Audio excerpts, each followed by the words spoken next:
السلام علیکم ورحمۃ اللہ وبرکاتہ۔ اللہ کی ذات سے امید ہے کہ آپ حضرات خیریت سے ہوں گے انشاءاللہ۔ آج پھر میں ایک نئے ویڈیو آپ کے سامنے لے کر حاضر ہوں۔ امید کرتا ہوں کہ آپ اسے پورا دیکھیں گے اور دوسروں تک شیئر بھی کریں گے۔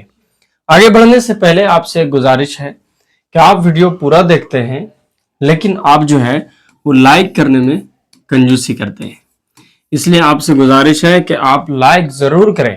اس سے ہمیں پیسہ نہیں ملتا لیکن حوصلہ ضرور ملتا ہے، اور پورا ویڈیو دیکھ جاتے ہیں لیکن سبسکرائب نہیں کرتے۔ کیوں نہیں کرتے؟ شاید آپ یہ سمجھتے ہیں کہ سبسکرائبر کم ہے، چھوٹا چینل ہے، اس لیے نہیں کرتے۔ اگر آپ کو ویڈیو مفید لگے، فائدہ پہنچائے اور اس کی ضرورت ہو آگے مزید اس طرح کی ویڈیوز، تو آپ ضرور سبسکرائب کر دیں اور لائک بھی ضرور کریں۔ اس سے میں حوصلہ ملے گا اور آگے مزید ویڈیوز بنانے کی خواہش ہوگی۔ تو چلیے شروع کرتے ہیں، لہٰذا اس کا آپ ضرور خیال رکھیں گے۔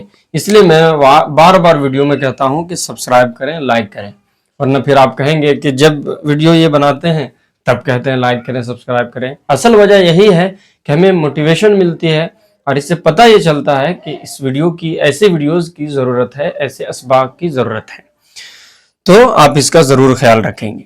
آج بات کریں گے عناصر خمسہ۔ کیا بات کریں گے؟ عناصر خمسہ۔ پہلے اس کے بارے میں بات کر لیتے ہیں کہ یہ اس کا اصل میننگ ہے کیا۔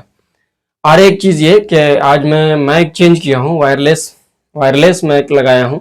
آپ بتائیں گے کہ اس کی آواز کیسی رہتی ہے، یا اس سے پہلے جو ویڈیوز بنائے گئے تو اس کی آواز کیسی رہتی ہے، تو بہتر کون سا ہے آپ ضرور رائے دیں گے تاکہ اسی حساب سے پھر میں یوز کروں، کیونکہ اس میں تھوڑا سا وقت لگ جاتا ہے لگانے میں، اس میں شارٹ ہوتا ہے، اس لیے میں لگایا ہوں۔ باقی بات آپ کمنٹ میں ضرور رائے دیں ہمیں تاکہ بہتر آگے کیا جا سکے۔ آپ کی رائے سے اور آپ کی جو کمیاں ہیں، مطلب جو کمی ہو رہی ہے، آپ کی رائے سے اسے سدھارا جا سکتا ہے، ٹھیک ہے۔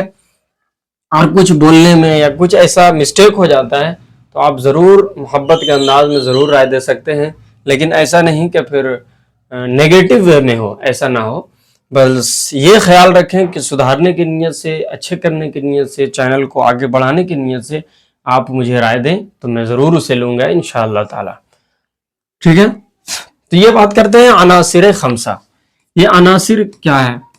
عناصر کہتے ہیں اجزاء کو، ٹھیک ہے، بنیاد کو، اساس کو۔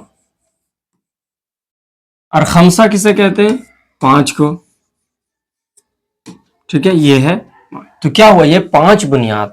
تو اردو ادب میں دیکھیں گے کہ یہ عناصر خمسہ کا ایک رول ہے۔ عناصر خمسہ ایک آواز ہے، عناصر خمسہ ایک جز ہے۔ تو یہ کب کہا جاتا ہے، یہ کس کے لیے استعمال ہوتا ہے، تو اس پر بات کریں گے۔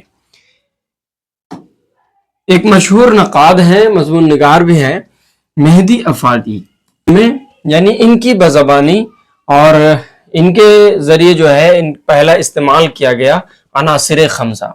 لیکن استعمال کہاں کیا گیا؟ آپ دیکھیں گے کہ اردو میں بہت سارے جو ہے کہ اس کا الگ الگ میدان ہے، جیسے کہ نثر ہے، نظم ہے، ٹھیک ہے۔ اور نثر میں بھی غیر افسانوی نثر ہے، اور پھر نظم میں بھی الگ الگ ہیں۔ نظم میں جیسے مثنوی ہے اور مرثیہ ہے، یہ ساری چیزیں ہیں۔ تو یہ مہدی افادی جو ہیں، مضمون نگار جو ہیں، اور بھی ان کا میدان الگ الگ ہے، لیکن نقاد جو ہے یہ ان کا خاص میدان ہے، اور یہ نقاد بھی ہیں۔ تو یہ جو ہے وہ اردو نثر میں عناصر خمسہ پانچ اشخاص کو وہ کہتے ہیں۔ لیکن یہ پانچ اشخاص ہی کیوں، اور بھی بہت سارے ہیں۔ تو یہ جدیدیت کے دور میں، یعنی یہ جو عناصر خمسہ یہ بتا رہے ہیں وہ جدیدیت کے نثر کے بانی ہیں۔ یعنی نثر تو پہلے اردو نثر میں بہت سارے مضمون، بہت سارے میدان میں کام کیا گیا، لیکن یہ جو عناصر خمسہ ان کو اس لیے کہا گیا کہ 19ویں صدی میں، یعنی 1800 کے بعد 19ویں صدی میں، 1800 کے بعد 19ویں صدی میں یہ پانچ اشخاص جو ہیں اردو نثر میں کافی اہم رول ادا کیا، تو اس لیے انہیں عناصر خمسہ کہا جاتا ہے۔ تو سب سے پہلے بات کرتے ہیں نمبر 1 میں ہے۔ اب خمسہ سے تو جانتے ہیں کہ پانچ ہے۔ خمسہ مطلب کیا ہوتا ہے؟ یہ خمسہ، اچھا میں خمسہ یہاں لکھ دیا ہوں، یہاں پانچ ہوگا۔ خمسہ کسے کہتے ہیں؟ پانچ کو۔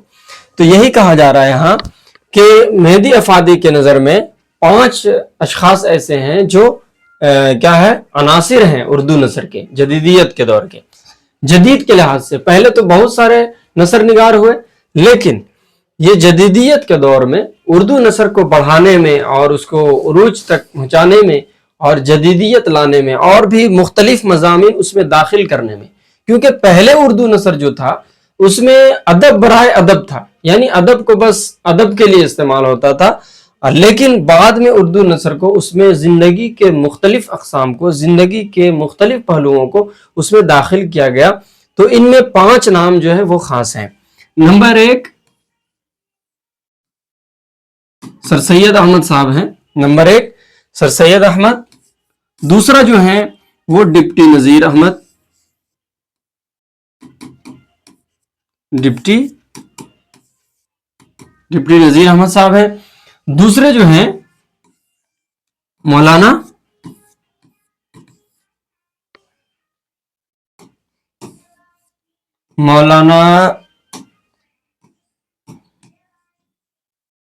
محمد حسین آزاد، مولانا محمد حسین آزاد نمبر 3 میں ہے۔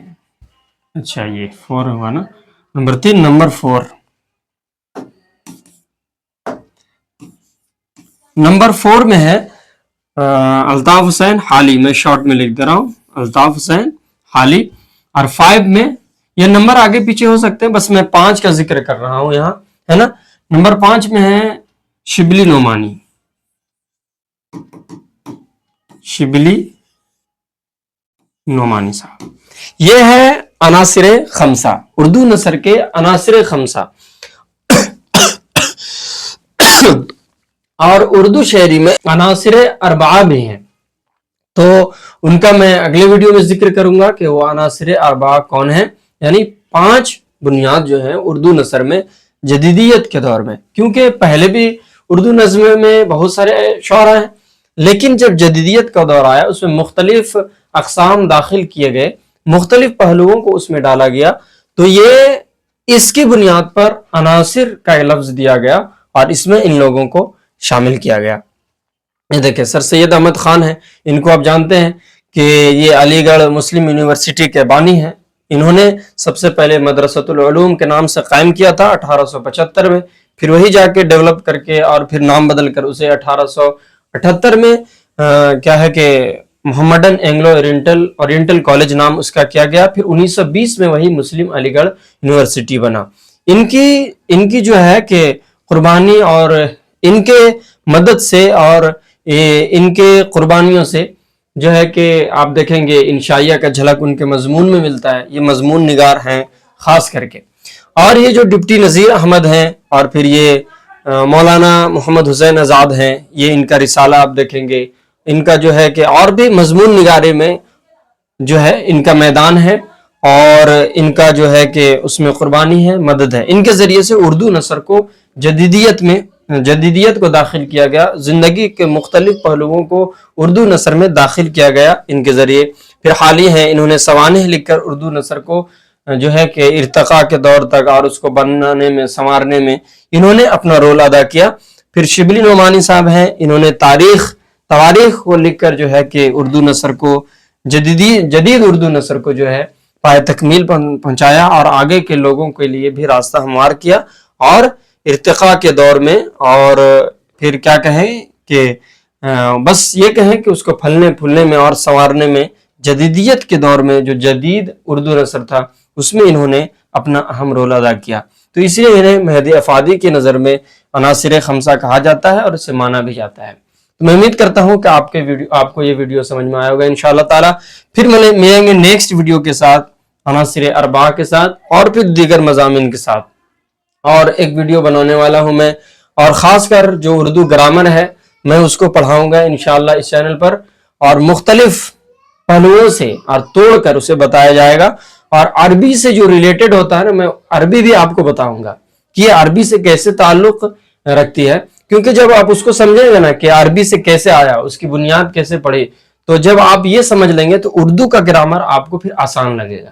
اس لیے عربی جو پڑھا ہوا ہوتا ہے اس کو اردو کا گرامر آسان معلوم ہوتا ہے، اس لیے میں عربی سے ریلیٹ کر کے آپ کو اردو گرامر بھی بتاؤں گا انشاءاللہ۔ آج کے لیے اتنے رکھتے ہیں۔